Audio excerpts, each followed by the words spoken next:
আসসালামু আলাইকুম, কেমন আছেন সবাই? তো আজকে সবে বরাতের রোজার ইফতারে রেডি করছিলাম আমি। এখানে চনা ভাজতেছি আর ভাজা পোড়া বেগুনি এগুলো বাইরে থেকে নিয়ে আসবো। তো সবাই তো রোজা রাখে সবে বরাতে, তো আমি চেষ্টা করি বাসায় সব কিছু রেডি করার। আমি বাইরের চনা অনেকে বাইরে থেকেও কিনে নিয়ে আসে, কেনা চনাটা ভালো হয় না। তো এখান থেকে ভাজা পোড়া কিনে নিয়ে এসেছে, এগুলো আমি বের করছি। আমরা দুজনে রোজা রেখেছি। এখানে জিলাপিও এনেছে, তারপর মিহিদানাও এনেছিল, ওনাকে বুন্দিয়া বলে। তো আসলে রোজা রাখলে এসব ভাজা পোড়া না খেলে ভালো লাগে না। মনে হয় প্রথম প্রথম খাওয়া হয়, পরবর্তীতে রোজাগুলাতে এগুলা খাওয়া হয় না।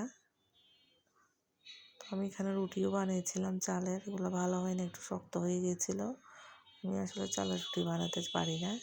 এখানে একটু সুজির হালুয়া, এগুলো আমার একটা যা পাঠিয়েছিল। এখানে যে চিকেন ডোনাট, চিকেন ফ্রাইগুলোও আমার একটা যা দিয়েছিল, আমি ওদের জন্য হালুয়া পাঠিয়েছিলাম।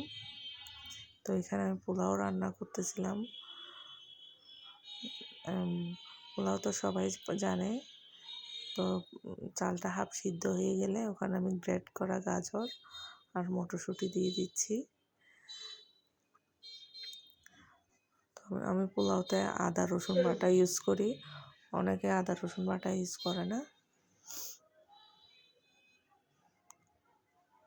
তো না, এগুলো নামানোর আগে ফুল সিদ্ধ হয়ে গেলে নামানোর আগে আমি একটু ঘি দিয়ে নামিয়ে নিব। এটা একটু নামানোর আগে একটু ঘি দিলে সুন্দর একটা স্মেল আসে।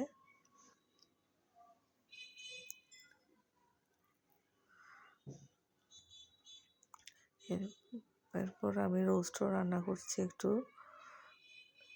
তো এখানে আমি সব মশলা দিয়েছি। এখানে আমি টক দইও দিয়েছি, একটু টমেটো সস দিয়েছি, টমেটোও দিয়েছি, একটু করে চিনি দিয়েছি। রোস্ট রান্না একটু সামান্য চিনি দিলে একটা অন্যরকম একটা টেস্ট আসে। তো আপনারা যারা আমার ভিডিওটা দেখছেন, প্লিজ লাইক আর সাবস্ক্রাইব করে দিবেন। আল্লাহ হাফেজ, আসসালামু আলাইকুম।